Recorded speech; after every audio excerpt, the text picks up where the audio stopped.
de la luna. Hay que saberla chupar, madurita o madurona. Hay que saberla chupar, madurita y madurona. Ay, guanábana dulce y azucarada. Guanábana dulce y azucarada y azucarada. Ay, que chupa, chupa, chupa, rechupa la condenada. Que chupa, chupa, me chupa en la madrugada.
Te encargo que no seas engrandecida. Solo una cosa te encargo, que no seas engrandecida. Que las frutas en el árbol no duran toda la vida. Que las frutas en el árbol no duran toda la vida. Guanábana dulce y azucarada. Ay, guanábana dulce y azucarada. Chupa, que la chupa, chupa. No se haga nada. Ay, que chupa, chupa, chupa, chupa, chupa la condena.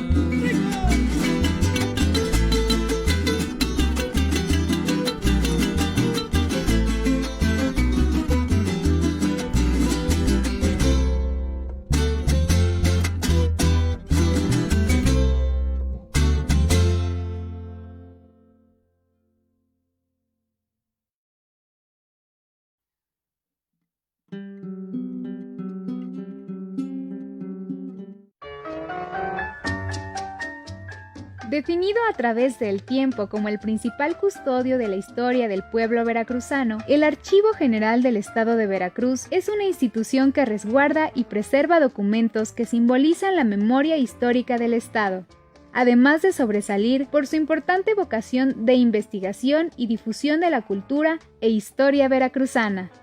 La creación de la JEP se remonta a 1824, donde ya se mencionaba en las memorias de los primeros gobernadores la existencia de una oficina dedicada a recabar los documentos oficiales del Estado.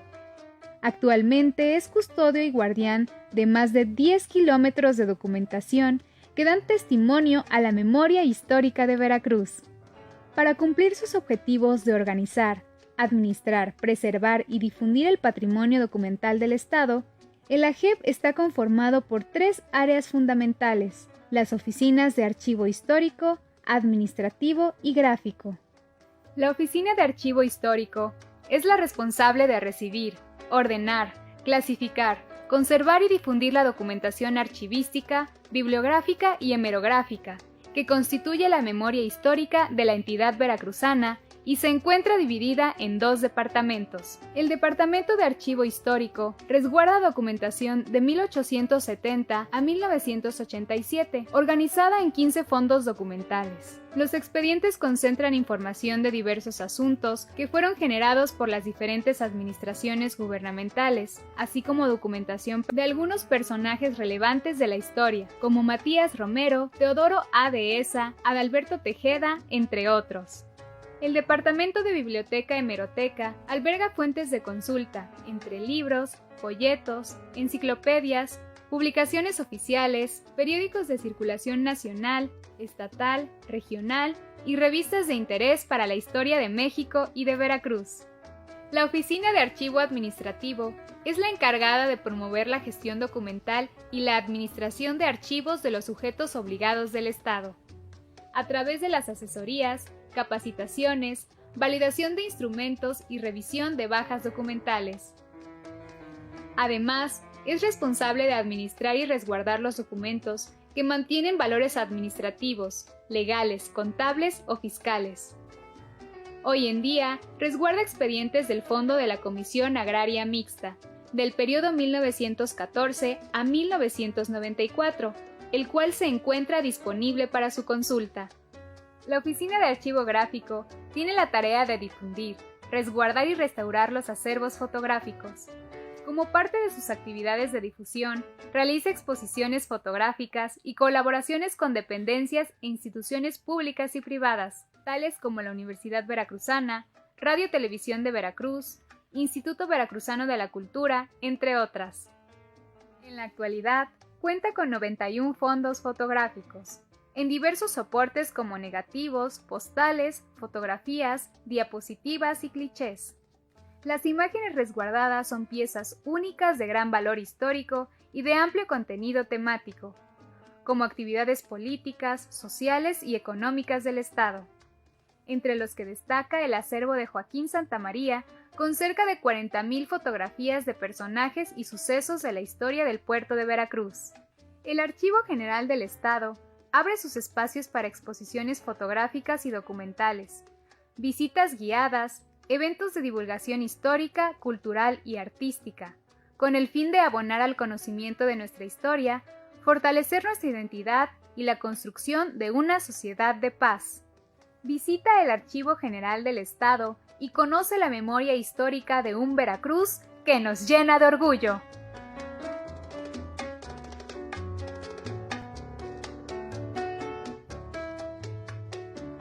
Veracruz, Gobierno del Estado.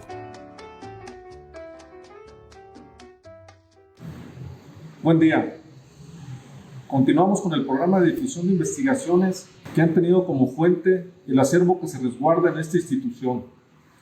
En esta ocasión, nos honra con su participación Mónica Salas Landa, doctora en Antropología y Estudios Latinoamericanos por la Universidad de Cornell, profesora de Antropología en Lafayette College, y que moderará Pablo Landa Ruilova, doctor en Antropología por la Universidad de Princeton y curador independiente.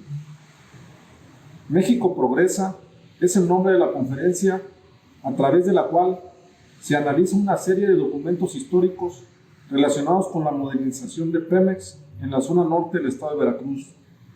Todo esto en el periodo de 1950 a 1960. Este ejercicio nos permite contrastar experiencias locales con el mensaje institucional que se difundió en esas fechas. Estas evidencias históricas se resguardan en este archivo general y es a través de su análisis, comprensión y difusión que es posible entender la construcción de nuestra realidad actual. Sin más preámbulo, cedemos la palabra al doctor Pablo Landa Ruilova para que dirija esta conferencia. Muchas gracias y que tengan un excelente día.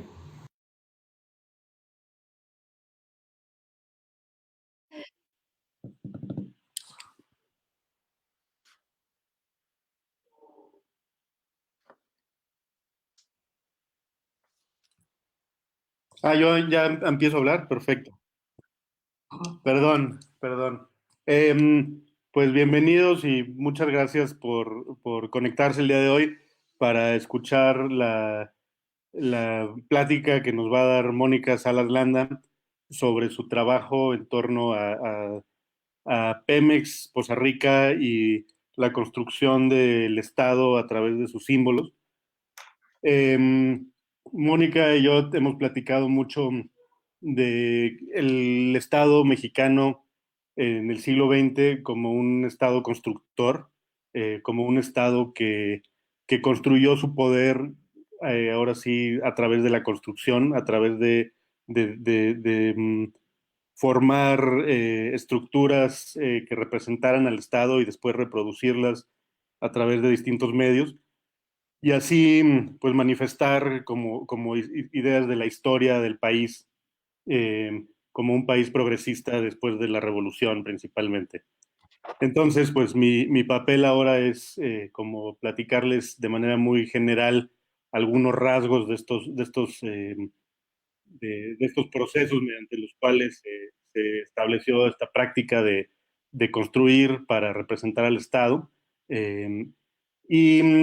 Mónica ahora nos hablará de manera más específica del caso de Pemex y de Poza Rica.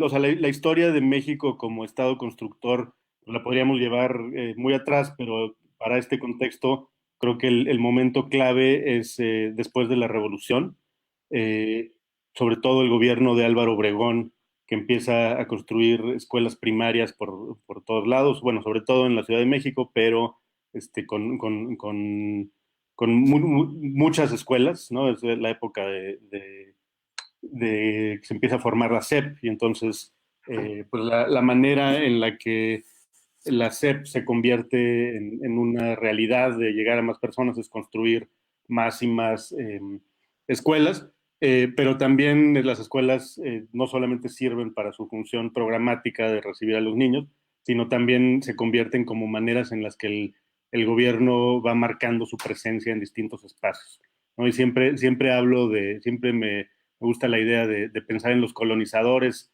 que nos imaginamos del siglo XVI, XVII, que llegaban a un territorio y clavaban su bandera, pues el gobierno mexicano clava edificios modernos que dicen aquí ya llegué y esto forma parte del territorio nacional.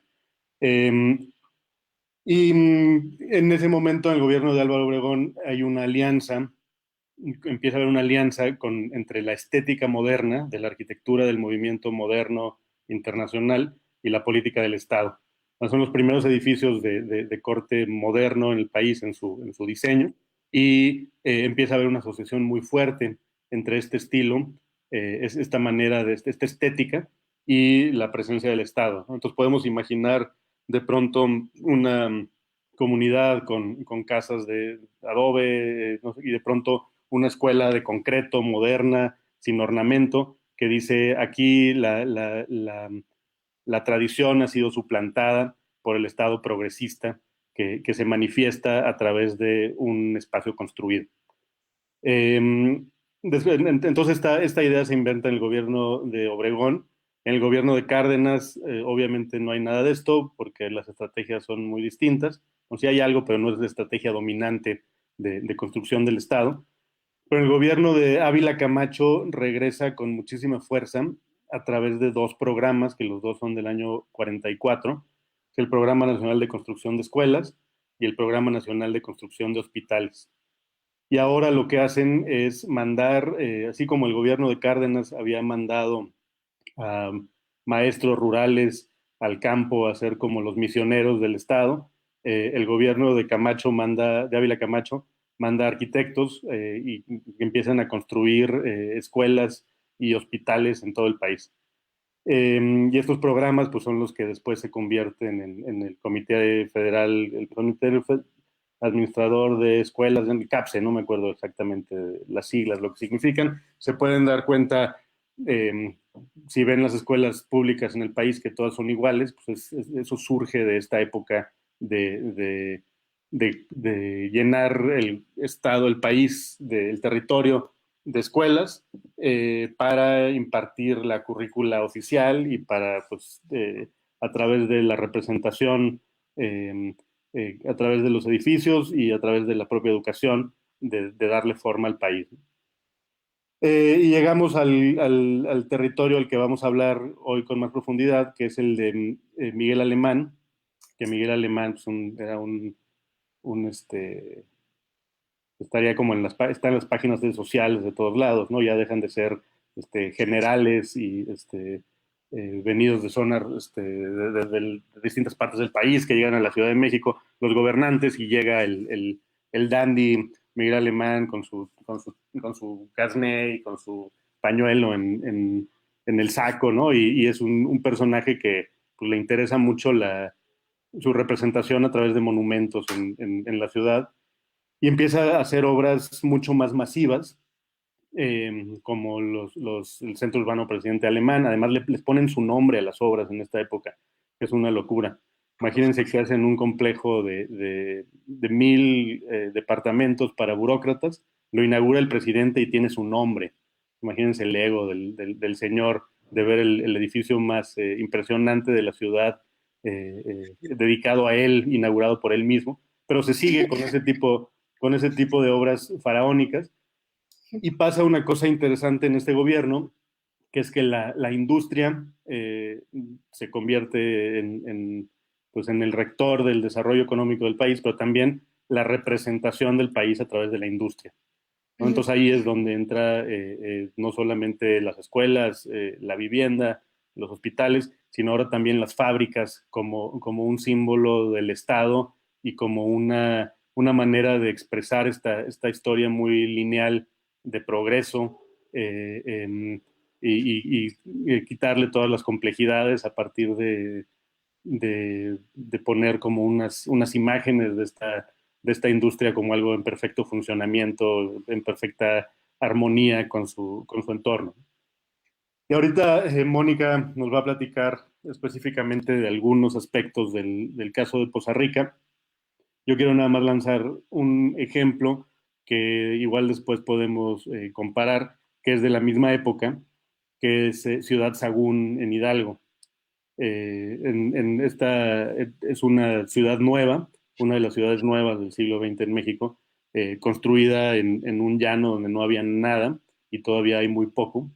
Y era porque el gobierno está invirtiendo mucho en industria y querían construir una fábrica para diésel nacional, que es una paraestatal que hacía camiones y motores de diésel, y le iban a hacer en Estado de México. Y en ese momento el gobernador de Hidalgo dijo, oigan, por favor, crúcense la frontera hacia Hidalgo y háganla acá, porque tenemos una crisis muy seria, y esa crisis pues también está ligada a la industrialización, porque lo que se producía en esa región era pulque, y pues de pronto llegó la cerveza y los alimentos producidos de manera industrial, y desplazaron ese mercado tradicional, y había mucha pobreza y mucha hambre en esa zona de Hidalgo, ¿no? Entonces, como se decidían las cosas en esa época, dijo el presidente, me parece muy bien, y había unas líneas de alta tensión que cruzaban la zona de Teotihuacán y entraban a Hidalgo, y básicamente siguieron las líneas de alta tensión hasta llegar a un punto y dijeron, pues aquí está bien para poner la nueva ciudad, ¿no? Entonces, así como los colonizadores de antes hubieran seguido un río y llegan a un claro, y dicen, aquí está bonito, aquí no se va a inundar, pues en este caso siguieron las líneas de alta tensión y hasta llegar a una zona suficientemente amplia, y pusieron ahí una nueva ciudad que tenía las fábricas de la DINA, de diésel nacional, y después de otras industrias que se fueron integrando, como una fábrica de carros de ferrocarril. Los que oigan desde la Ciudad de México, la próxima vez que se suban al metro, acérquense a los extremos del metro y muchas veces van a ver una pequeña plaquita que dice, este vagón fue construido en Ciudad Sagún, ¿no? Tenían también autopartes. El caso es que acaban haciendo una serie de industrias integradas, y la especie de presidente municipal de este lugar, pues no es el presidente municipal, sino el director de lo que llamaban el combinado industrial, aunque es un concepto soviético, la estrategia de industrialización rural soviética, de construir una serie de fábricas con procesos ligados en una zona deshabitada, y a partir de eso construir una ciudad una especie de ciudad ideal para el progreso del país. Finalmente, una cosa interesante de Ciudad Sagún es que está pegada a un pueblo que se llama Tepeapulco. Y Tepeapulco es uno de los dos lugares en donde Fray Bernardino de Sagún hizo el trabajo para construir la historia de las cosas de la Nueva España. Uno fue Tlatelolco y otro fue Tepeapulco. Entonces, con esta liga, con este pueblo colonial, que de hecho tiene una iglesia del siglo XVI y junto a esa iglesia una escuela y entre ambas hay una pirámide, ¿no? Entonces, este lugar así como muy, muy antiguo y muy ligado a estas nociones como una pequeña plaza de las tres culturas en un pueblo en medio de la nada en Hidalgo. Y por la proximidad con este pueblo, deciden llamarle Ciudad Sagún. Entonces, al mismo tiempo que están construyendo esta historia del progreso mexicano orientada a la transformación mediante inversiones en la industria y la producción de medios de transporte, de la industria pesada, al mismo tiempo lo están ligando o lo están sustentando simbólicamente en este pasado colonial, ¿no? En los aspectos más rescatables para el gobierno en esa época del pasado colonial, que eran pues los que tienen que ver no con Hernán Cortés, que también pasó por ahí, sino con Fray Bernardino de Sagún, el constructor de las crónicas y el que nos da este legado de conocimiento del mundo prehispánico. Entonces, bueno, estas son algunas ideas que dejo hasta aquí para que ahora ya oigamos la sustancia de la conversación que nos va a dar Mónica, y después regresaremos y igual platicaremos un poco más de este contexto general a partir del caso que nos presentes, Mónica. Gracias. Bueno, antes agradecerle al doctor Juan Eloy Rivera y al licenciado Jesús Cruz por la invitación y también al personal del Archivo Gráfico y de la Hemeroteca por la ayuda que siempre me han brindado durante mis visitas a lo largo de los años y por supuesto también a Pablo por unirse a la conversación el día de hoy. Y bueno, como mencionaba Pablo, me gustaría presentar una serie de imágenes, en su mayoría anuncios y notas periodísticas, que me parecen ilustran muy bien la forma en la que el Estado revolucionario mexicano intentó transformar la infraestructura petrolera en un símbolo de progreso técnico e industrial durante la década de los 50.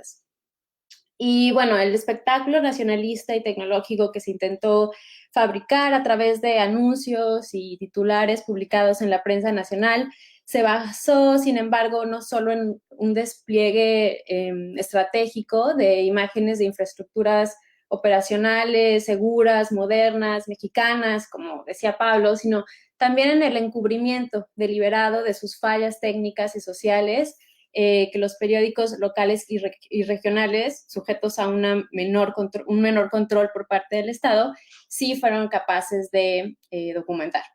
Y bueno, son precisamente estas imágenes e historias locales lo que nos permite cuestionar el éxito, no solo del aparato propagandístico de Pemex, sino también del llamado milagro económico.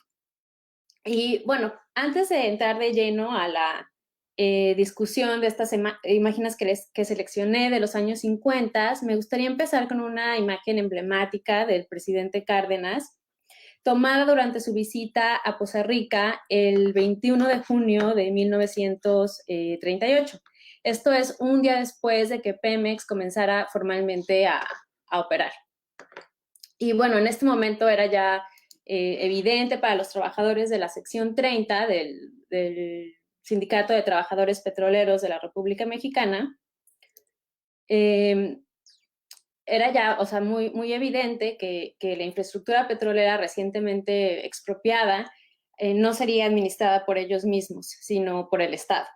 Y es en este contexto que la visita de Cárdenas me parece es interesante porque es un esfuerzo de reclamar la infraestructura para el Estado mismo, ¿no? Es un esfuerzo de Cárdenas de tratar de imprimir, digamos, su propia imagen en el campo petrolero. Y estas imágenes que les estoy mostrando, las incluí porque, o sea, creo que sería importante ver un poco, darnos una idea de lo que a lo que me estoy refiriendo cuando hablo del campo petrolero de Poza Rica en estas fechas, mediados finales de los 30. Y bueno, como varios historiadores han sugerido, la expropiación petrolera y la posterior explotación del petróleo en manos del Estado han sido procesos donde el nacionalismo económico, y esto es el movimiento orientado a la nacionalización de los recursos económicos para que sean dirigidos por el Estado para beneficio de la nación, se ha fusionado con el nacionalismo cultural y político, este proceso de imaginar y de construir la nación y forjar una identidad colectiva que se traduce en una cierta lealtad al Estado. Y bueno, fue esta fusión lo que permitió en gran medida que el petróleo y la expropiación se hayan insertado en la mitología nacionalista de México. Y esto fue logrado en gran parte gracias al hábil manejo de una maquinaria propagandística a cargo del Departamento Autónomo de Prensa y Publicidad. Y es este aparato propagandístico que abarcó no solo discursos públicos o visitas como la que realizó Cárdenas a Poza Rica, pero también se basó en la difusión de ciertas imágenes en la prensa nacional, como estas. Y bueno, en estas imágenes propagandísticas generadas durante el cardenismo, muchas de ellas, como que ciertos elementos de estas imágenes también se ven reproducidas durante la administración de Ávila Camacho, podemos identificar dos discursos operando. Primero tenemos un discurso, llamémosle radical y antiimperialista, ¿no?, que celebra el hecho de haber roto con la explotación económica, y otro que le podemos llamar tradicional y patriótico, que buscaba ligar al petróleo con la integridad y la soberanía nacional. Y bueno, ahorita solo para contrastar, me gustaría presentar también esta imagen de Poza Rica, más o menos del mismo periodo que las imágenes previas, que fueron más bien difundidas en la prensa. Bueno, pero a principios de los años 50, en el auge del alemanismo, esta propaganda cambia radicalmente. Y vemos que es a través de la Dirección General de Información, la agencia que ahora está encargada de controlar la información, que aparecería en la prensa nacional, lo que vemos es que se empieza a movilizar un discurso modernizador y tecnológico, que busca transformar la infraestructura, como mencionaba, la infraestructura petrolera, no solo en un emblema revolucionario, sino también en un actor importante, digamos, en el futuro tecnológico de la nación. Y como ejemplo, digamos, representativo de esta época, selecciona este anuncio que apareció en el periódico Novedades en octubre de 1951 y que fue creado por la empresa Publicidad Nacional. Y bueno, este es un anuncio, como mencionaba, muy representativo del periodo, que ilustra muy bien el proyecto alemanista en general. Y bueno, como mencionaba Pablo, al llegar Miguel Alemán a la presidencia de México, ocurrieron importantes cambios en la esfera nacional. En el aspecto económico, el proyecto alemanista tenía como prioridad la industrialización y el crecimiento acelerado del país. Y bueno, para lograr este objetivo, se tomaron una serie de medidas proteccionistas con el fin de que las empresas mexicanas no se viesen obligadas a competir con productos extranjeros. Entonces, se establecieron limitaciones a las importaciones, por ejemplo, se dieron amplias facilidades para la producción y venta de mercancía nacional. Y no nos sorprende que en este periodo también es cuando la industria publicitaria crece significativamente, porque así como era importante generar industria, era importante generar como a estos ciudadanos consumidores. Y vemos, por ejemplo, en este anuncio de Pemex, cómo es también utilizado para promover indirectamente a la industria automotriz y, bueno, muy específicamente a una compañía hulera. Y vemos, ¿no?, la representación ahí de las llantas del General Popo. Y bueno, lo más interesante para mí en este anuncio es, por supuesto, la representación gráfica de las distintas infraestructuras petroleras. Creo que tengo un proceso, sí. Y bueno, vemos claramente cómo son representadas como piezas claves, digamos, en el proceso, en este progreso sin precedente de México. Pero estas imágenes, me parece, son importantes también porque demuestran cómo el pasaje industrial o cómo estas zonas petroleras se fueron representadas al público lector de la Ciudad de México. Y si observamos detalladamente estas imágenes, podemos observar cómo estas instalaciones se distinguen por su orden, por su funcionamiento, por su seguridad, y eso me parece que es una representación muy deliberada, ¿no? Presentar las infraestructuras de esta manera. Y hay también otros elementos muy interesantes en este anuncio, y uno de ellos es el texto mismo, que aquí lo tengo como para que lo puedan leer. Y bueno, algo que nos recuerda lo que Pablo mencionó al inicio de la charla, este texto refleja muy bien este afán constructor característico del alemanismo, que equipara el progreso con el desarrollo de proyectos de infraestructura. Y aquí los menciona, ¿no? Trenes, presas, carreteras, plantas hidroeléctricas. Y es también bastante interesante la decisión de incluir en el anuncio, me voy a regresar, este tipo de reportes sobre el importe total de las ventas de Pemex y, bueno, las inversiones realizadas para mejorar la industria, que lo pueden ver aquí, ¿no? Claramente. Y es para mí evidente que lo que se intenta demostrar es que el cambio en la política económica del Estado mexicano, pasamos de las medidas redistributivas de Cárdenas al modelo de industrialización por sustitución de importaciones, defendido por Alemán y posteriormente por Adolfo Ruiz Cortines. Vemos que hay un esfuerzo de presentar que este nuevo modelo comenzaba a dar resultados. Y de hecho, muchos de los elementos en este tipo de propaganda que caracterizaron la publicidad de Pemex durante 1951 y 1952 reaparecen en los desplegados que Pemex empieza a publicar en la prensa nacional en 1952 y entre 1952 y 1958, o sea, ya en la administración de Ruiz Cortines. Y bueno, tenemos, por ejemplo, este desplegado publicado en el periódico Excelsior en junio de 1958. Y volvemos a ver imágenes como torres de extracción y refinerías, plantas termoeléctricas, así como un listado de distintas cantidades invertidas en proyectos de infraestructura y en sueldos. Y bueno, la información que se está presentando aquí, que también es bastante interesante, es extraída, digamos, directamente de los mismos reportes que Pemex en ese momento estaba generando y que la Dirección General de Información, que para estas fechas ya ha sido ampliada, se encargó de difundir. Y bueno, vemos también que en este desplegado aparece ya un logo, una torre de perforación decorada ahí con una bandera, y bueno, el eslogan, ¿no? Que nos regresa a este discurso muy nacionalista, Pemex al servicio de la patria.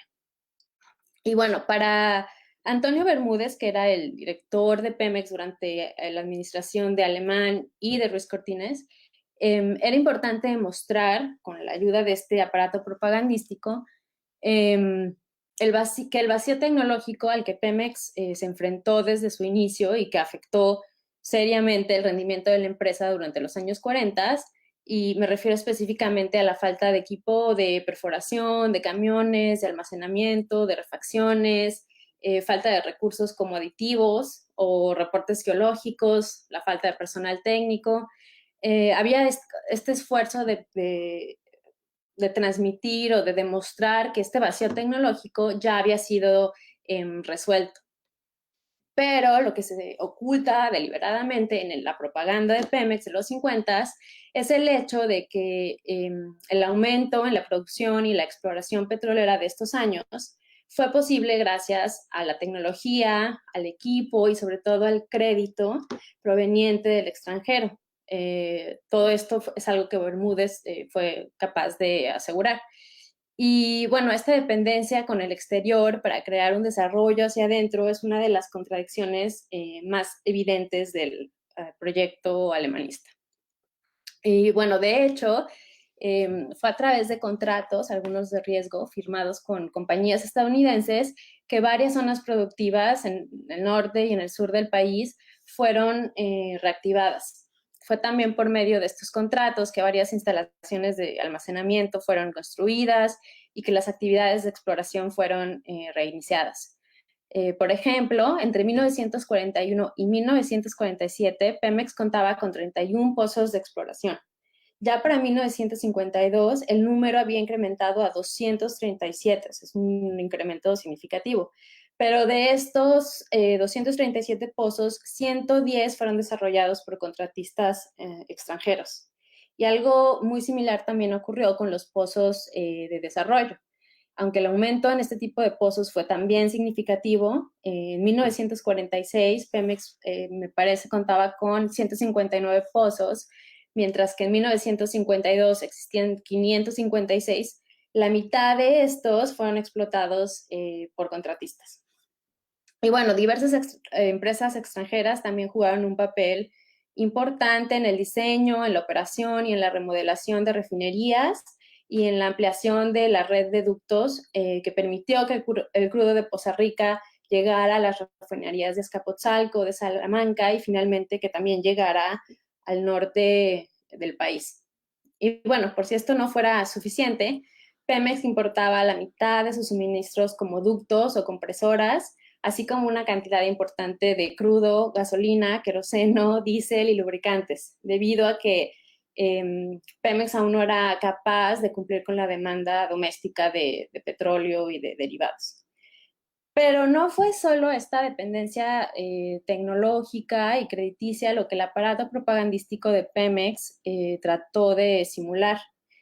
Mientras los lectores de la prensa nacional en Ciudad de México fueron expuestos a estas imágenes de infraestructuras funcionales, seguras, modernas y mexicanas, como mencioné, la prensa local y regional revelan la existencia de infraestructuras deficientes, poco confiables.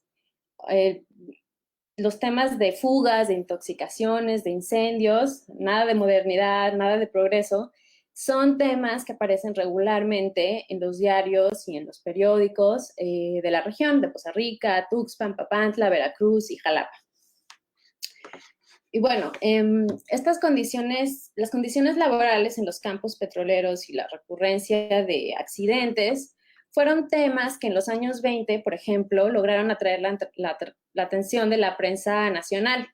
Pero después de la nacionalización, estas condiciones reciben una cobertura casi nula, a pesar de que existen registros, como esta foto del Fondo Poza Rica, que nos indica que los accidentes de trabajo continuaron siendo comunes en los años 30. Aquí vemos a las viudas de los trabajadores recibiendo fondos de defunción. Y bueno, la falta de cobertura durante los 40s y los 50s no significa entonces que las constantes fallas en el aparato industrial no fuera un asunto de interés para aquellos que habitaban en las zonas de extracción y procesamiento como Poza Rica. Y como mencionaba, es un asunto que recibe una cobertura constante en la prensa local y regional. Y bueno, en algunos casos Pemex fue capaz de transformar estos incidentes en oportunidades para celebrar el patriotismo y el heroísmo de los trabajadores de la industria petrolera. Y bueno, el caso de Adolfo Rendón, quien en 1947 fue capaz de controlar el incendio en el pozo número 6, es tal vez el caso más emblemático. Pero en la mayoría de los casos, los accidentes no pudieron presentarse de esta forma. Y bueno, como ejemplo, seleccioné este encabezado de diciembre de 1950 en el diario El Tema de Hoy de Jalapa. Y bueno, es bastante revelador el título, ¿no? Más de 400 personas morirán irremisiblemente en Poza Rica. Y solo me gustaría leerles un pequeño parrafito donde se describe un poco más a detalle este incidente.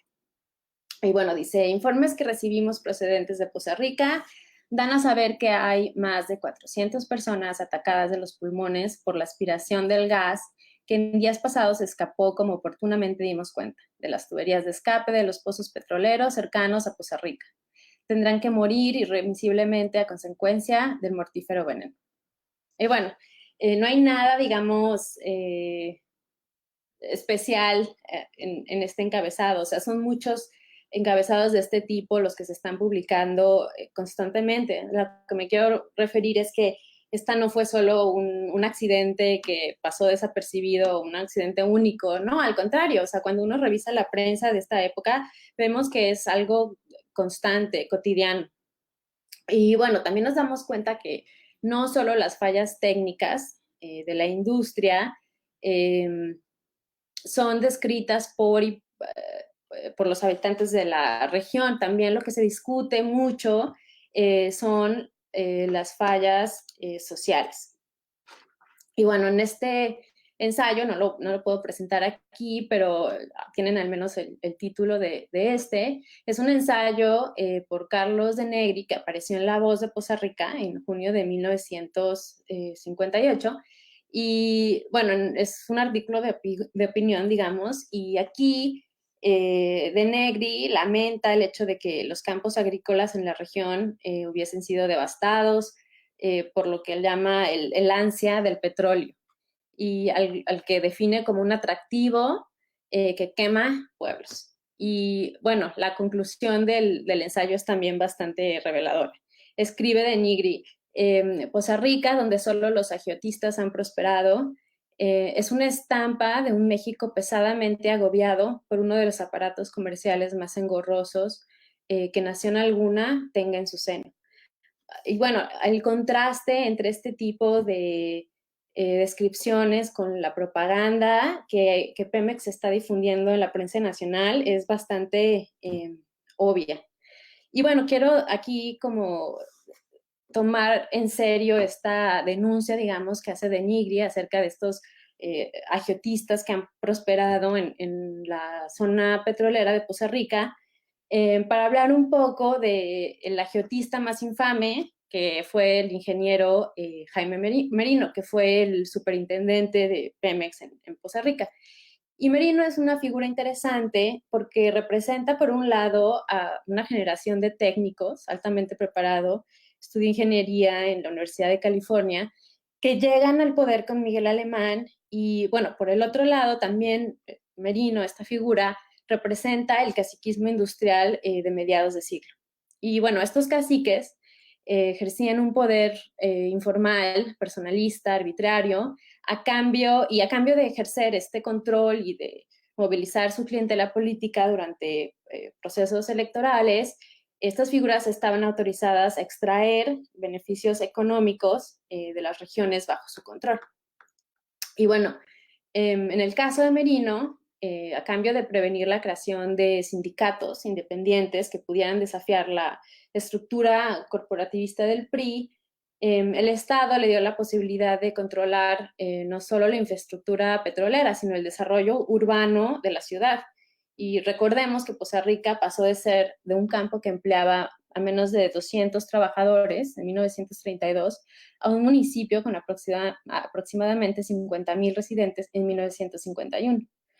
Y bueno, de hecho, cuando de Negri escribe su ensayo en 1958, era ya del conocimiento público que Jaime Merino había expulsado y amenazado a varios grupos de comuneros, pequeños propietarios y campesinos que habitaban los alrededores de Poza Rica, para así seguir acaparando terrenos y propiedades.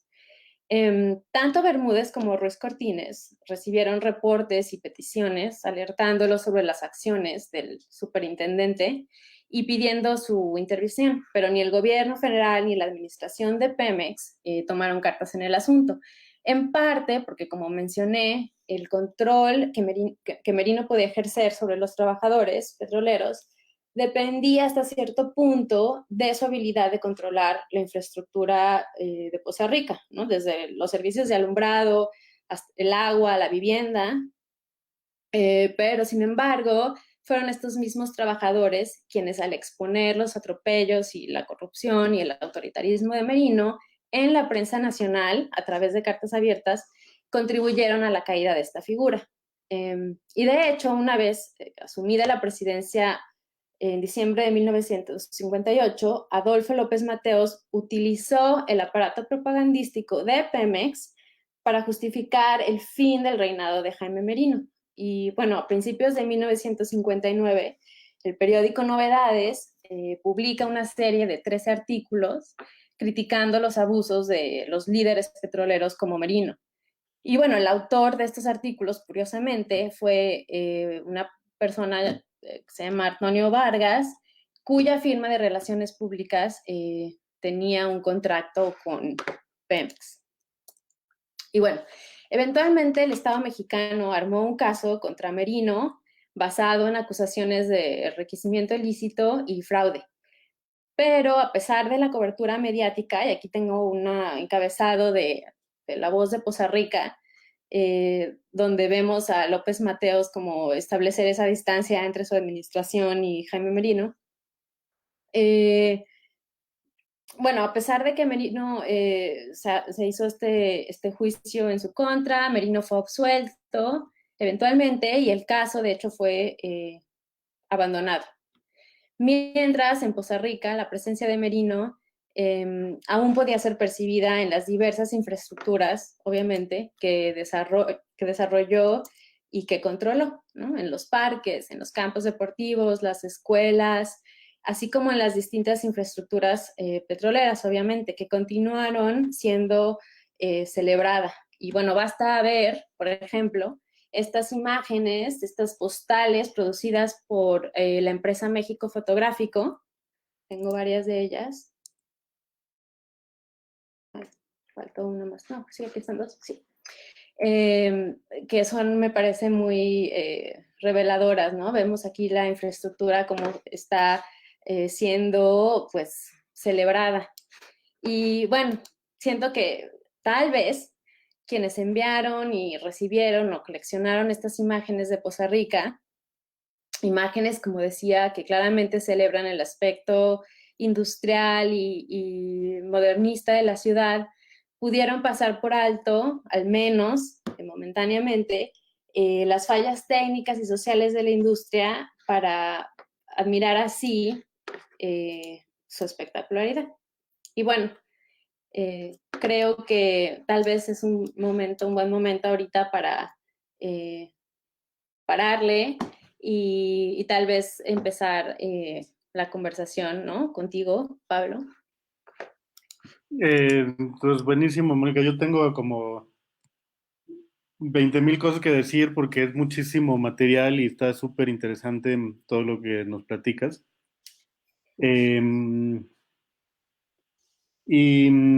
O sea, voy a decir algunas cosas así como algunas ideas que me vienen a la mente a partir de lo que nos cuentas. Y quizás a partir de eso, pues, a ver si nos te hacen algunas preguntas la gente que está escuchando, o regresamos a algunas de las imágenes. Uh-huh. Me llama la atención el tema de los accidentes laborales. Uh-huh. Y de hecho, de las primeras imágenes que tenías, no sé, de los anuncios publicitarios del cardenismo, hay una que son unos soldados. ¿No? No sé si la puedas regresar allá, si la tengas fácil de regresar, pero quizás nos puedes platicar un poco más de qué está pasando ahí. Ellos murieron por la patria. Uh-huh. Hay una noción de que o sea, la proximidad de las guerras, o sea, incluso de la revolución, en este caso de la Primera Guerra Mundial, están en mente de todos. y está esta idea del sacrificio de la vida por una causa mayor. Y siento que en el caso de los trabajadores ocurre una cosa similar, ¿no? Los trabajadores de Pemex, como los trabajadores de la industria pesada en otros lugares, estaban sirviendo la causa del progreso nacional, y eso implicaba que, como un soldado, iban a ser obedientes y podían dar sus vidas por esa causa, ¿no? Entonces aquí como la unión de la imagen de la guerra con la imagen de Pemex, del trabajo, creo que es como súper interesante y muy fértil territorio, ¿no? Yo tengo un proyecto que llevo haciendo los últimos 2 años, que tiene que ver con la fundidora Monterrey, que no fue paraestatal hasta 77, era una empresa privada, pero pues su principal cliente era el gobierno. Entonces, pues reproduce el discurso del gobierno en toda su publicidad. Y trabajando con extrabajadores de fundidora, uno de los temas recurrentes, de las palabras recurrentes en su descripción de sí mismos y de su trabajo, es la idea de sacrificio, ¿no? Y a la hora de hablar de su propio papel en la fábrica, hay siempre siempre está detrás de sus comentarios la memoria de sus compañeros que murieron en el sacrificio de una causa mayor, ¿no? Entonces, todo este aparato publicitario del que nos platicas, todas estas imágenes, todas estas representaciones, lo que hacen es construir esta idea del discurso, de las causas mayores a uno mismo, por las que uno puede dar la vida. Y así, ojalá, creo que, por ejemplo, esta fotografía, capturar el momento en el que a las abnegadas viudas reciben su cheque, es, o sea, más allá de, obviamente se borran muchas de las cosas malas que ocurren aquí, de las muertes de los trabajadores, pero también hay una conmemoración de su vida como soldados a favor de una causa mayor a sí mismos, ¿no? Y las viudas se convierten en estos personajes heroicos que dieron a sus hijos o a sus esposos por esta causa del progreso nacional. Bueno, yo estoy totalmente de acuerdo con esa lectura. Me parece que todo este discurso del sacrificio es importante y hasta cierto punto fue exitoso, pero me parece que es igualmente importante resaltar que los trabajadores al mismo tiempo que tal vez aceptaron, digamos, esta posición de sacrificio, lucharon durante muchísimo tiempo por mejorar las condiciones laborales que llevaran a prevenir este tipo de accidentes. Desde que la industria estaba en manos extranjeras hasta que la industria está en, digamos, en su momento más grande de expansión, como en los 60s y en los 70s. Siempre hay un esfuerzo de exigir, y el Estado de hecho reacciona, ¿no? Ya para la publicidad de los 60s, lo que se está promocionando es tenemos fábricas seguras, y lo que tú ves ahorita en, por ejemplo, el complejo procesador de gas en Poza Rica, es esta imagen de nuestra meta son 0 accidentes. O sea, ese tipo de respuesta de la empresa es eso, es una respuesta al esfuerzo y a la organización de los trabajadores en exigir mucho mejores condiciones de trabajo. Entonces, o sea, no es solo que el trabajador dice, bueno, yo soy un soldado de la patria y tengo que morir y acepto morir. No, o sea, siempre hay como este reto a no morir y a exigir por todas las vías necesarias condiciones mucho más, infraestructuras mucho más controladas y medidas de seguridad un poco más, ¿no? Sofisticadas, por decirlo así. Sí, claro, o sea, creo que las dos realidades siempre están ahí como en juego, ¿no? Porque, porque están, obviamente las viudas pues no están nada contentas con lo que pasó, y los compañeros que trabajaban con ellos tampoco, y siempre hay esta exigencia de mejorar las condiciones, pero creo que también o sea, los propios trabajadores son personajes, o sea, sí debe haber habido un orgullo de haber trabajado ahí, ¿no? Eso es Que está, innegable, innegable, sí. está siempre como en conflicto o en contradicción con el riesgo que representa trabajar ahí, ¿no?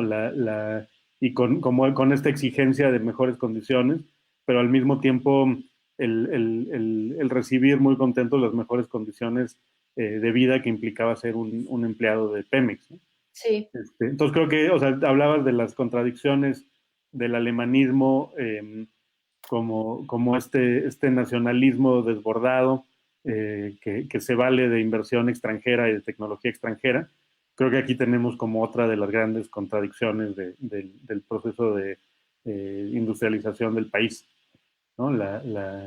Para beneficio de todos, pero para unos que se van fregando y dónde queda su memoria y dónde queda su historia, ¿no? Sí. Eh, y Sí, bueno, y sí, la necesidad de que esos sacrificios, digamos, no sean tan visibles, ¿no? O sea, a mí, yo creo que por eso hablaba de esa decisión muy pensada de ocultar eso en la propaganda que aparecía en la prensa nacional, ¿no? Bueno, en la prensa local, bueno, pues, ¿para qué esforzarse si ya era obvio que no se podía, ¿no? Ocultar, pero en la prensa nacional sí hay este esfuerzo de que la gente no vea eso, ¿no? Y crear ese régimen de perceptibilidad me parece es un acto político, ¿no? Que tiene consecuencias con las que nos enfrentamos hasta ahorita, ¿no? La forma en que alguien puede reclamarle a Pemex ciertas cosas está ligado precisamente a la operación de este régimen de visibilidad, que no es solo exclusivo de la industria petrolera. Ya he hablado en otros momentos de cómo este régimen de visibilidad se creó también a través de la arqueología, pero siento que no hay nada, no, que es algo muy bien pensado, que sabían perfectamente que crear este régimen de perceptibilidad, ciertas cosas se pueden ver, pero otras no, fue parte de una estrategia muy pensada, con un efecto político muy real. En ese sentido, otra pregunta que me surgió, y que tiene también que ver con lo que decía ahorita de Fundidora. Fundidora Monterrey está en este mismo discurso, en esta misma estrategia de comprar el silencio de las viudas, en esta misma estrategia de representar esta visión idealizada de lo que sucede en la fábrica, de decir que todo es por México. Y hablaste de dos compañías privadas aquí. Una es la de México Fotográfico y otra son las compañías publicitarias. O sea, o sea, estas me imagino que son compañías con sede en la Ciudad de México, ¿no? ¿Tienes idea de qué, o sea, también es como, sobre todo en las publicitarias, una herencia o un aprendizaje muy cercano de los Estados Unidos, ¿no? Sí, De por supuesto. construir unas empresas que se dedican a producir imágenes y a representar, que también es una novedad de esta época, ¿no? Y Sí. las fotografías que vemos al final a color que mostrabas, que muestran esta ciudad feliz, llena de verde y de fábricas al final, y esta que pues creo que está muy ligada a la lucha de la conquista de la luna, ¿no? O sea, aquí estamos viendo, mientras en Estados Unidos están produciendo estas imágenes de cómo van a ir a hacerle para lanzar naves tripuladas y llegar a la luna, pues esto es un eco directo de eso, ¿no?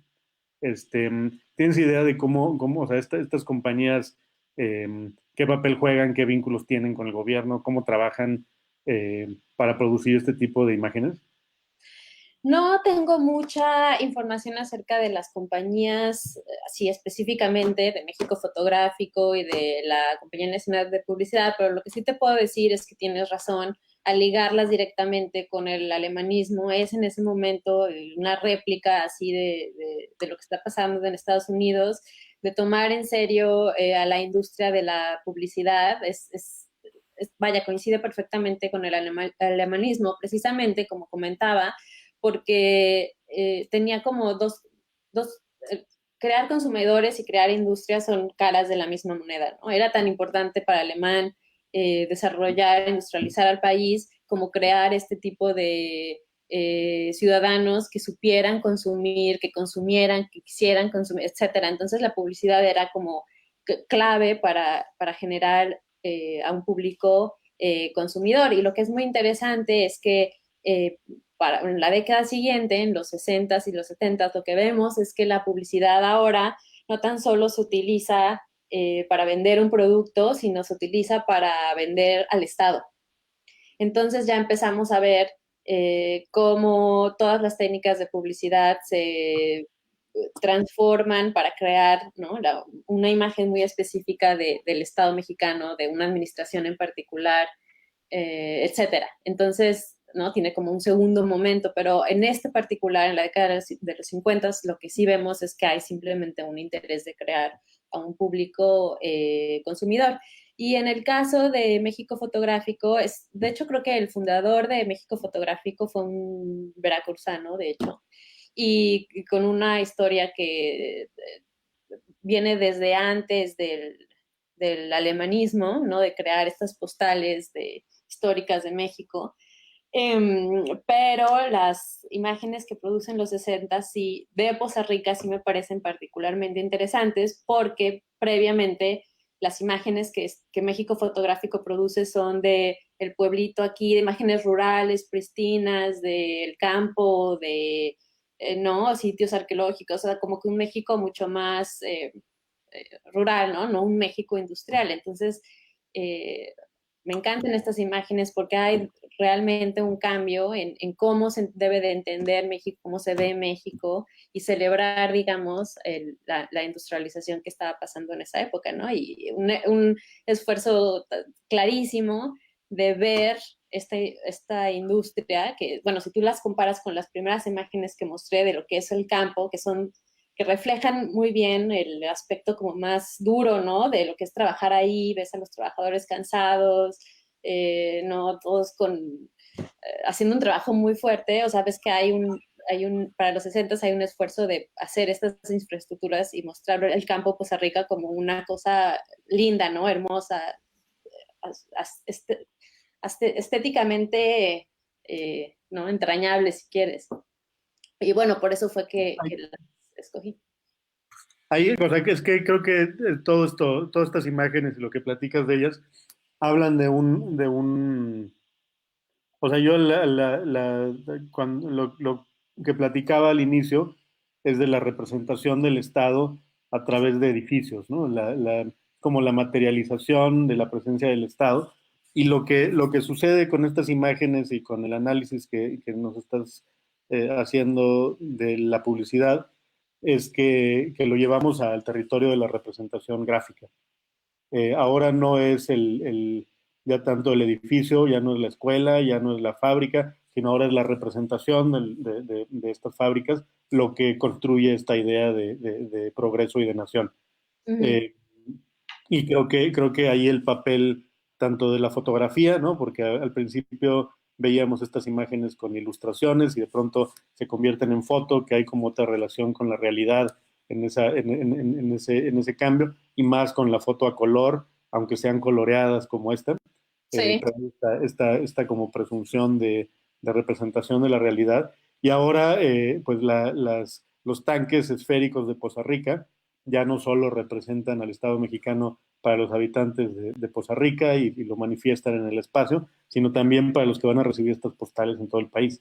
Que es también lo que me parece bien interesante de estas postales, que no solo son postales que nunca se usaron, las postales que revisé, que están en el archivo gráfico del Archivo General del Estado de Veracruz, son postales que fueron utilizadas, ¿me explicó? Entonces, hay estas imágenes también, los mismos residentes de Poza Rica se encargaron de diseminar, digamos, esta imagen porque las consumieron, ¿no? O sea, compraron su imagen y de ahí se las enviaron a su familiar y en algunos otros casos simplemente las coleccionaban, ¿no? Entonces, hay como este deseo también de consumir y de, bueno, ¿no?, ser parte de este esfuerzo por representar la ciudad en una forma muy particular.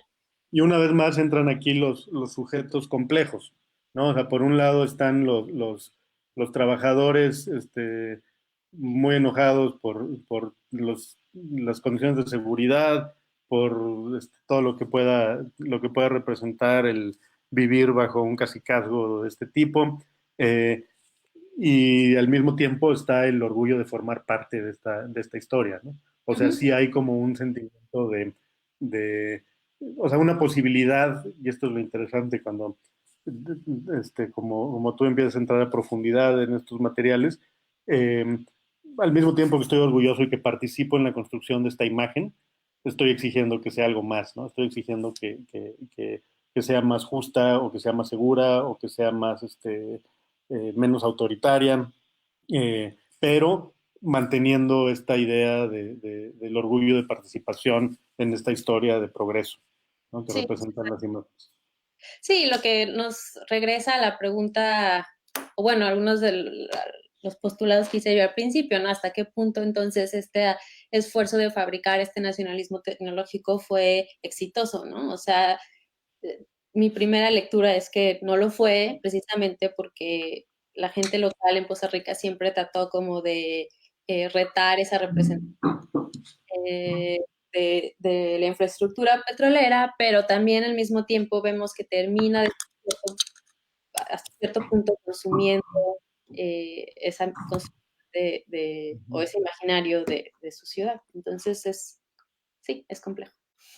Y la última, o sea, creo que ahorita a ver si en la audiencia hay más preguntas para ti, pero una cosa más que me llamó la atención, hablaste de Antonio Bermúdez, que ese señor tiene una historia, o sea, es un personaje transversal a la historia del Estado constructor, eh, porque pues tiene 2 sexenios Pemex y es el que como motor de este proceso de ampliación industrializada, progresista, etcétera, a partir de todas estas construcciones.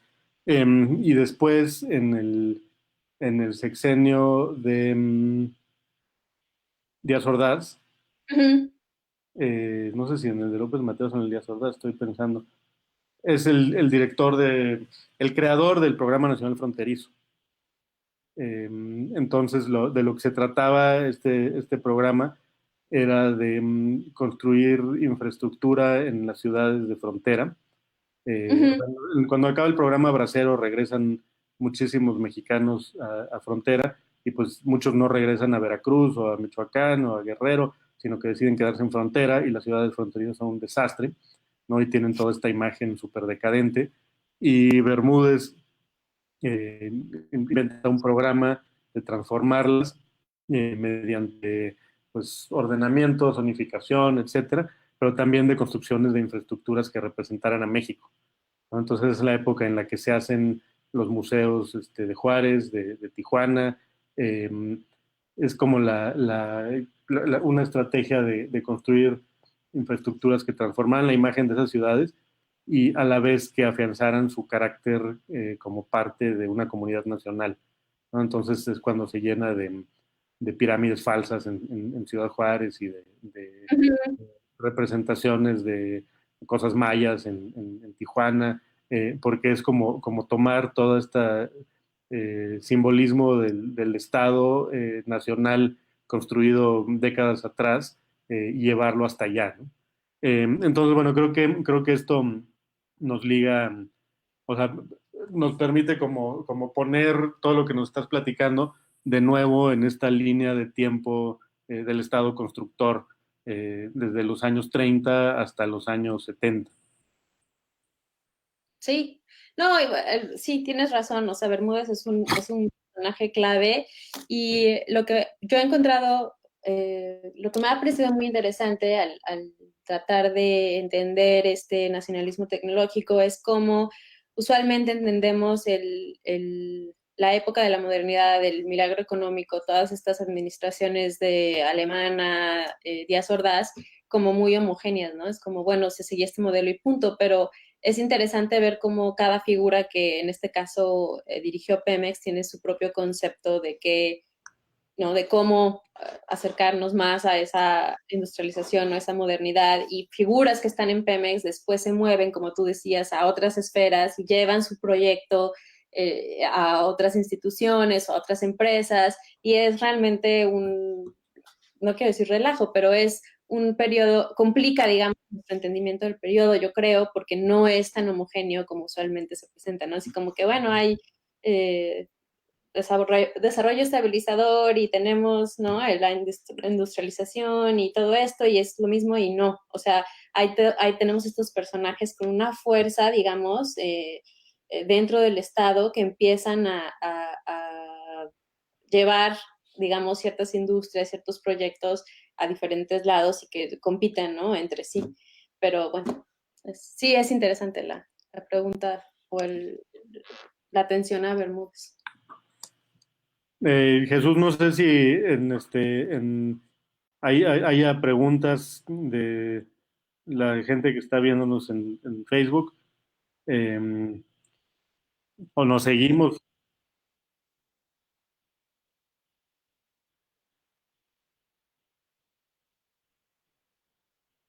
Ok, que nos están escuchando, pues platíquenos qué impresiones les causaron estas imágenes que nos mostró Mónica, para pues también saber desde quién nos está escuchando y cómo, o sea, por dónde podemos Llevarla. seguir la conversación, eh, en qué dirección quieren que la podamos llevar, ¿no? A mí una cosa que me llamó la atención, que me descentró en tu presentación, Mónica, la introducción que hice, es que pues yo siempre procedo desde el papel de los arquitectos, porque es lo que más he estudiado, y entonces el tipo de símbolos del Estado de los que platiqué, pues son infraestructuras con participación importante de arquitectos, ¿no? Las escuelas, la vivienda, los hospitales, los mercados también entran ahí a las tipologías favoritas del Estado constructor.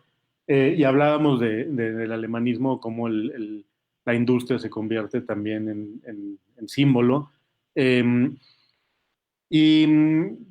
O sea, eso nos obliga a pensar en otros constructores también, ¿no? Que es el papel de los ingenieros que están detrás de estas, o sea, porque de estos diseños, porque aquí en esta imagen que estamos viendo, pues hay un trabajo de diseño muy, muy particular, ¿no? Y en la decisión de pintarlos de plateado para que parezcan objetos voladores no identificados. Entonces, por un lado se amplía la discusión de un gremio que creo que los arquitectos fueron muy, muy importantes a la conformación del Estado mexicano, pero de pronto también tenemos a los ingenieros y por otro lado a los políticos que están dirigiendo, como los directores de teatro que están detrás de estos procesos mostrando o pidiendo que las cosas se vean de cierta manera, que tengan cierta presencia en ciertos lugares, como el caso que platicabas de Merino. Eh, eh, Hay participación de arquitectos, obviamente, en Poza Rica, y hay el arquitecto Lobo tuvo un papel importante en la definición de lo que llamaban el plano regulador en los años 50. Pero quizás nos puedes platicar un poco más, Mónica, del papel de Merino en la configuración física de la ciudad, o sea, en la definición de cuáles iban a ser las infraestructuras, dónde iban a vivir los trabajadores, qué otras infraestructuras había del estilo de clubes, de sedes del sindicato, y qué presencia tienen en la ciudad. Sí, bueno, el caso de Merino es importante para entender el crecimiento urbano de Poza Rica, porque en esa posición de poder en la que estaba, pudo controlar, digamos, el acceso al espacio, ¿no? Entonces, Merino es quien decide quién va a tener luz, quién va a tener acceso a ciertos complejos habitacionales para los trabajadores, es él quien construye el complejo habitacional, es él quien invita a ciertos contratistas para que hagan el mercado, entonces ya ¿no?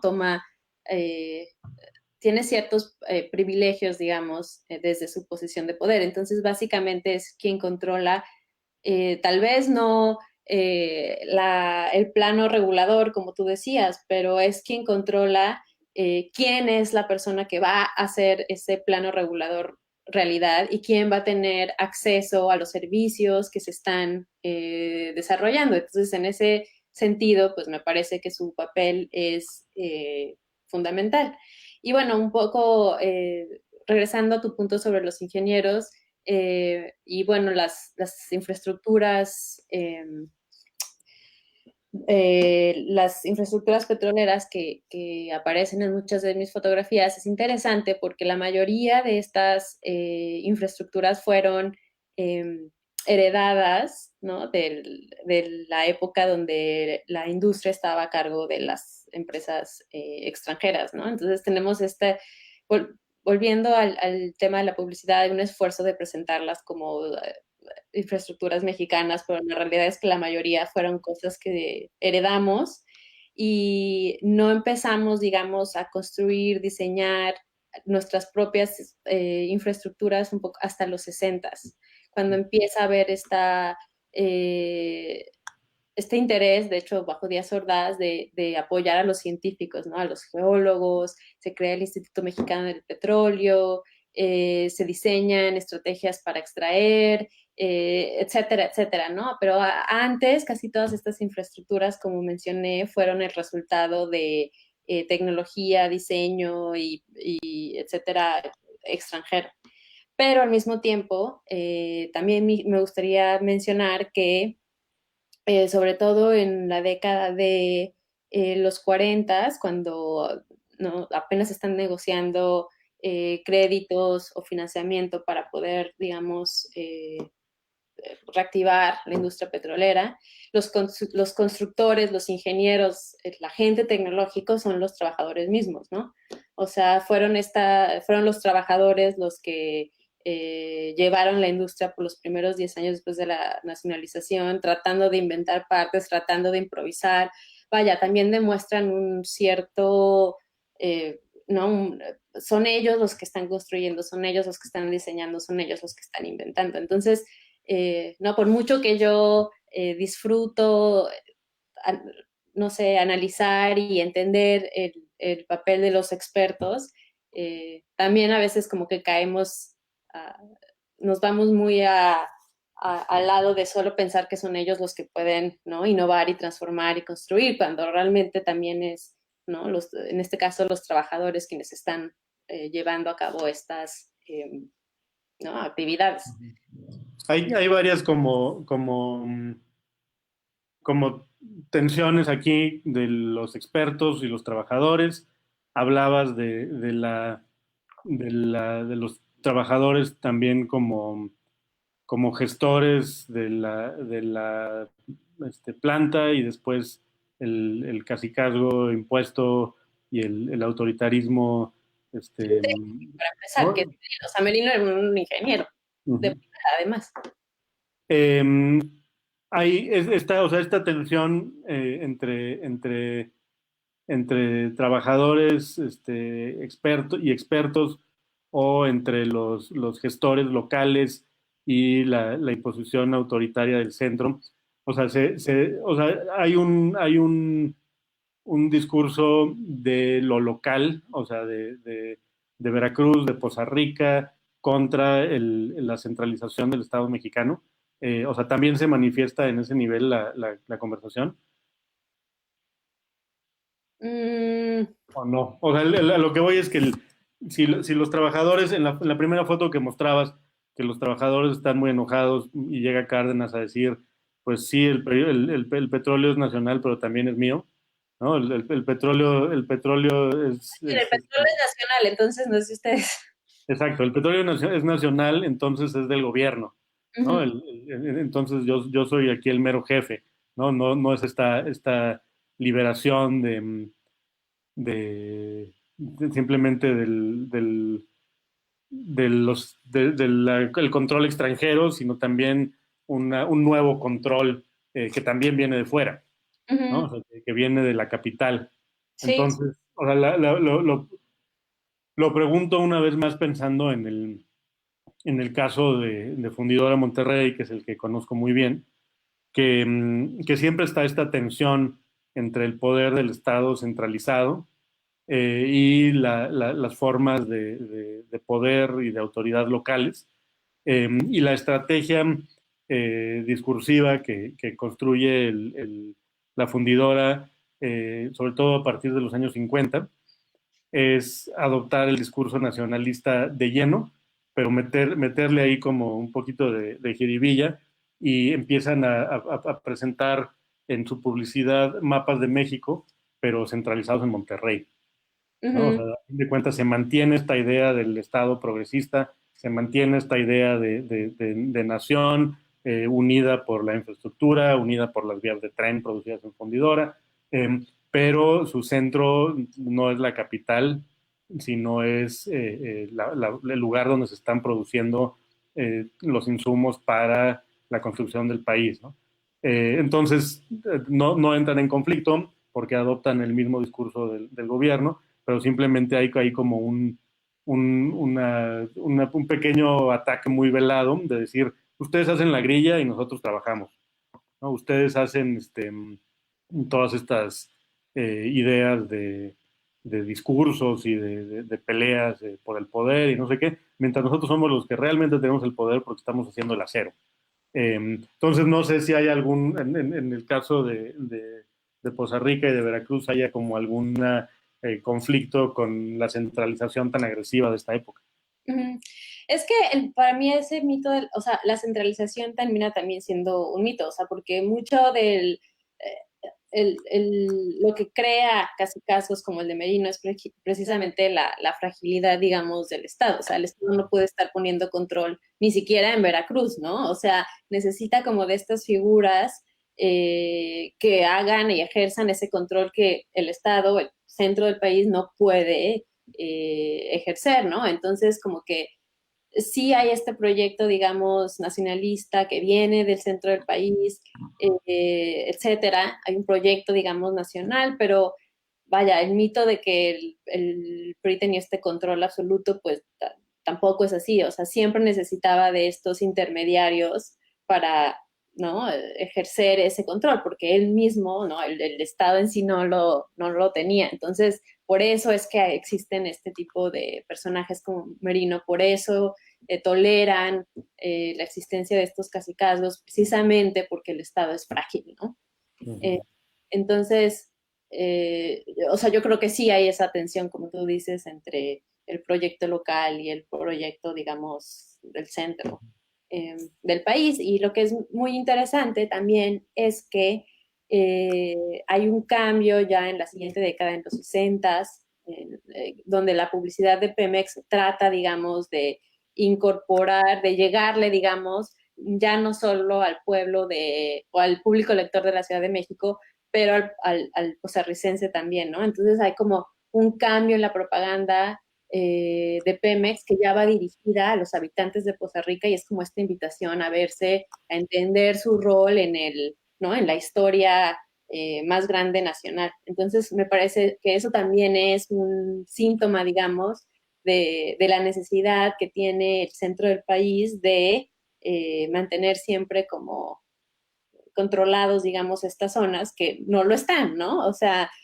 si lo estuvieran, no había por qué generar este tipo de publicidad. Yo creo que se genera precisamente porque hay una desconexión. Jesús.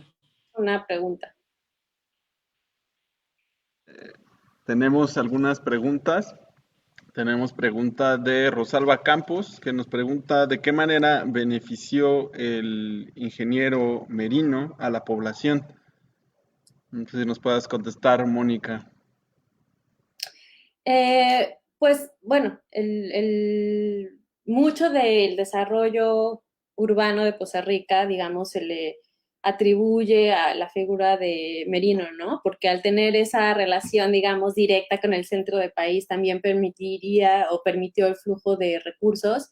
Entonces, la ciudad de Poza Rica, como la conocemos hoy, regresando a lo que decía Pablo, el mercado, el centro deportivo, el cine, los periódicos, las viviendas, las calles, o sea, todo esto, el desarrollo urbano de Poza Rica se le atribuye a Merino precisamente por el control, perdón, la relación tan estrecha que tenía, digamos, con el centro del país. Entonces, bueno, en ese sentido, podría uno decir, bueno, ¿no? Bajo su reinado, Poza Rica se volvió lo que es Poza Rica, pero me parece que es también importante mencionar bajo qué condiciones eso pudo haber sido posible, y fue a costa de un acaparamiento de espacio, de terrenos, de propiedades, fue a costa de un enriquecimiento ilícito, fue a costa de una represión hacia los movimientos obreros un poco más independientes que estaban tratando, ¿no? de distanciarse de la CTM, de romper el corporativismo del PRI. O sea, hay muchas cosas que no podemos, digamos, olvidar, ¿no? O sea, uno de los movimientos más, o uno de los momentos más, pues, emblemáticos de su reinado fue la matanza de ciertos manifestantes cuando tratan ellos de competir en las elecciones municipales, y bueno, ¿no? Un grupo de contrarios a Merino se manifiesta, atribuye la victoria electoral, etcétera, y bueno, ¿no? En las historias orales lo que se recuerda es cómo la policía, que en ese momento estaba controlada por Merino, dispara, y lo que se ve, lo que se recuerda a la gente es los camiones de Pemex patrullando la zona, llevándose los cuerpos, ¿no? Entonces, bueno, o sea, hay como estas historias que creo que no se deben de olvidar, ¿no? Cuando hablamos del desarrollo urbano de Poza Rica, que mucha gente puede celebrar, está bien, pero no hay que olvidarnos de bajo qué circunstancias eso fue logrado. Y gracias a Rosalba Campo por la pregunta. Sí, y tenemos, gracias Mónica, tenemos otra de parte de Jesús Domínguez, que nos pregunta que le gustaría saber si la política de Alemán de promover el capital externo en la industria petrolera se continuó con los gobiernos subsecuentes. La respuesta es sí. Ya con el gobierno de Díaz Ordaz se trata un poco de revertir esa política, y se trata más bien de, se cancelan todos los contratos que se habían establecido, que empezaron con Bermúdez, se cancelan, y se hace un esfuerzo por invertir mucho más en la ciencia y en la tecnología, ahora sí nacional, digamos, ¿no? Como mencionaba, se inaugura el Instituto del Petróleo y otras cosas, pero esta dependencia, digamos, de capital y de créditos sí continúa por las siguientes administraciones. El cambio así muy evidente ya entra hasta la administración de Díaz Ordaz. Y gracias a Jesús Domínguez por su pregunta. Sí, y bueno, ya una más, pero es un poco más ya de nosotros. Nos gustaría saber, para los dos, ¿no? ¿Qué tan importante es el resguardo, digamos, por ejemplo, de estas imágenes, de la hemeroteca, de estos archivos, ¿no? ¿Cuál es la importancia de resguardar estos archivos para ustedes? ¿Quieres empezar tú, Pablo, que también eres amante de los archivos? No, pues vas tu mano. Para mí es tener la oportunidad de consultar el acervo que está resguardado en el Archivo General del Estado ha sido muy importante para mi investigación. Siento que hay una cantidad de material que podría utilizarse o que no ha sido lo suficientemente estudiado ni publicado. Entonces es una fuente muy rica, digamos, de fuentes de material. Cada vez que he visitado el archivo me he encontrado con imágenes o con documentos que me han hecho cambiar, digamos, el rumbo de mi investigación, y eso habla de la riqueza del material que está resguardado ahí. Y bueno, o sea, lo que yo siento y lo que tiene el Archivo General del Estado es que no solo se dedican a resguardar estos materiales, sino que tienen muchísimas facilidades para su consulta, ¿no? Es un archivo que es muy noble, ¿no? Recibe a los investigadores, al público general. A mí me ha tocado en las ocasiones en las que he visitado el archivo ver estudiantes, colegas, hasta campesinos buscando sus documentos agrarios para hacer ciertas solicitudes, y a todos y cada uno de nosotros se nos ha abierto las puertas, se nos ha tratado siempre con mucha paciencia, con mucho... Sí, yo siempre me he sentido muy bien recibida y he visto que toda la gente que está ahí trabajando conmigo tiene, ¿no? Tiene esa misma atención. Entonces, bueno, regresando a la pregunta del resguardo de estos materiales, siento que el resguardo es importante, pero es igualmente importante su acceso, ¿no? Y es algo que creo que el Archivo General del Estado de Veracruz ha hecho muy bien. O sea, yo no conozco el Archivo General de Veracruz, pero ya me tocará en algún momento. Pero creo que es muy valioso lo que nos está diciendo Mónica de las distintas personas que interpretan este archivo, ¿no? Porque el archivo, o sea, a fin de cuentas, es un montón de documentos que se han preservado ahí y cobran vida cuando llega Mónica, la doctora Mónica Salas, a leer la parte de la hemeroteca o a interpretar las imágenes. Y por otro lado, pues que los propios trabajadores de la planta de Pemex en Poza Rica, por ejemplo, que ellos puedan tener acceso a estos materiales y ellos también darnos sus lecturas, pues nos las enriquece muchísimo, ¿no? Entonces creo que es súper importante este tema del acceso de las distintas personas que puedan interpretar estos documentos, porque así se construyen muchas historias y muchas versiones de la historia, que es lo que necesitamos a fin de cuentas para poder dialogar sobre el pasado, ¿no? Y la última pregunta que escuchábamos, que tiene que ver con cuál fue la participación de la inversión extranjera en Pemex, obviamente nos trae también al presente, ¿no? Porque estas conversaciones de lo que pasó en los años 30 con la explotación petrolera, en los años 50 con las inversiones extranjeras y el uso de tecnologías extranjeras en Pemex, en los años 70 con una actitud más restrictiva a estas inversiones, y luego el retorno de estas inversiones y tecnologías en distintos momentos, pues es muy útil saber todo lo que pasó en esos momentos para saber qué podemos pensar hoy, ¿no? Y cómo nos relacionamos hoy con estas infraestructuras que ahí siguen, ¿no? Y que siguen dando forma a la vida de millones de trabajadores y a todo el país a través de la producción de estos materiales, ¿no?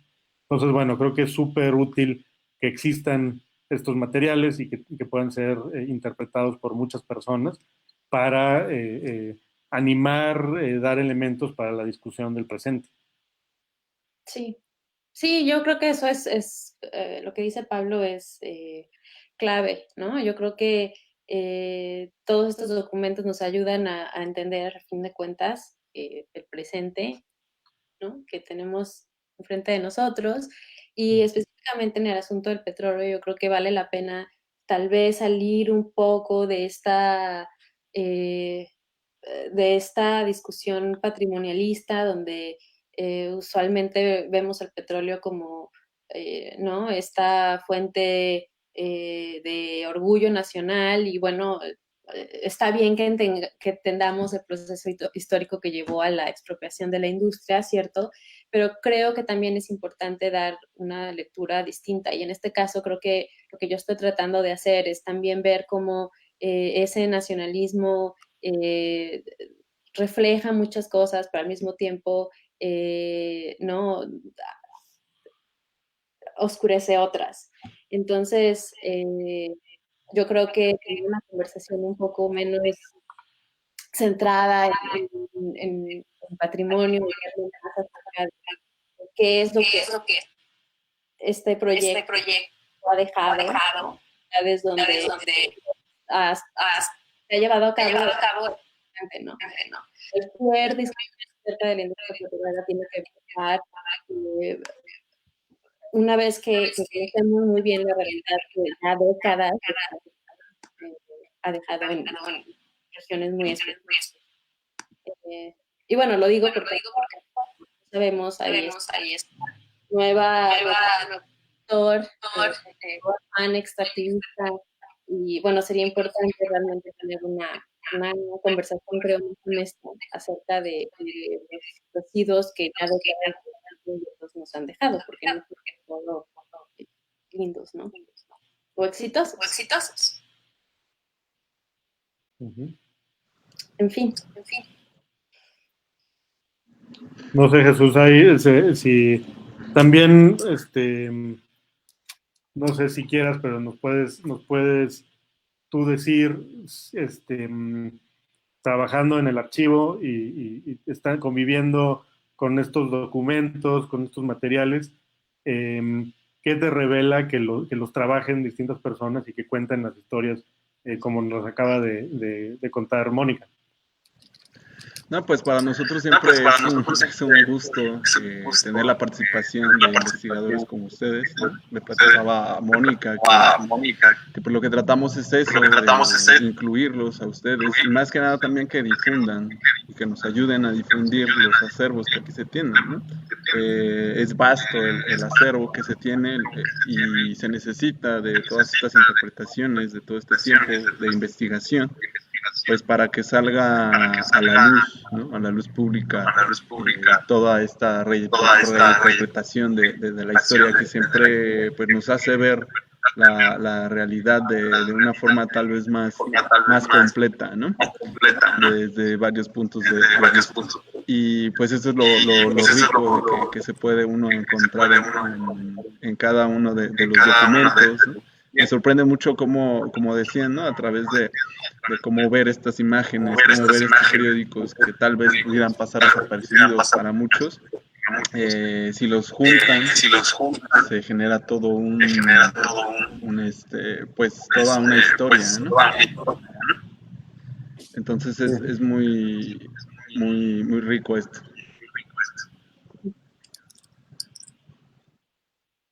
Pues muy bien, no sé si hay alguna otra pregunta. O que nos diga Mónica. ¿Perdón? Sí, claro. ¿Quisieran agregar algo, unas reflexiones finales? Pues les platicaremos qué hacemos, porque estamos trabajando en ambos en proyectos que tienen que ver con la construcción de las ciudades del México moderno a través de sus infraestructuras públicas, industriales y similares. Pero pues Mónica, platícanos tú de cierre, hacia dónde va este trabajo que estás haciendo y cómo quizás se inserta en un proyecto más amplio. Sí, bueno, ya como antes, me gustaría tener el archivo y al doctor, y contestando, este proyecto está de un proyecto mucho más amplio que trata de estudiar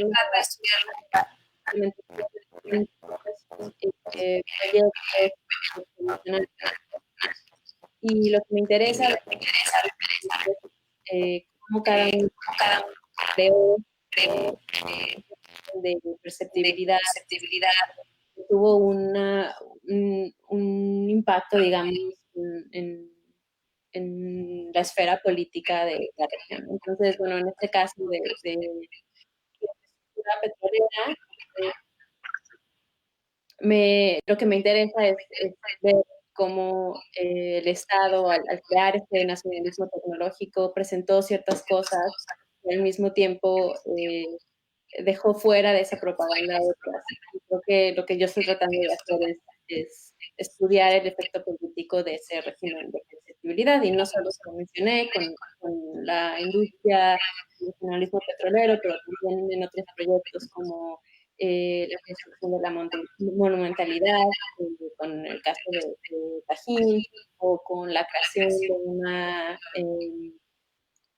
de las políticas indigenistas, el imaginario, digamos, que también se hace formar a través de la foto, etcétera. Bueno, es un proyecto más amplio que ahorita estamos Pues muchas gracias, creo que con eso cerramos. Jesús, ¿cómo ves? Sí, sí, muchas gracias, Pablo, muchas gracias, Mónica. Pues gracias al público por sintonizarnos, por escucharnos. Y bueno, pues les agradezco mucho, Mónica, Salas y Pablo. Un abrazo y seguimos en contacto.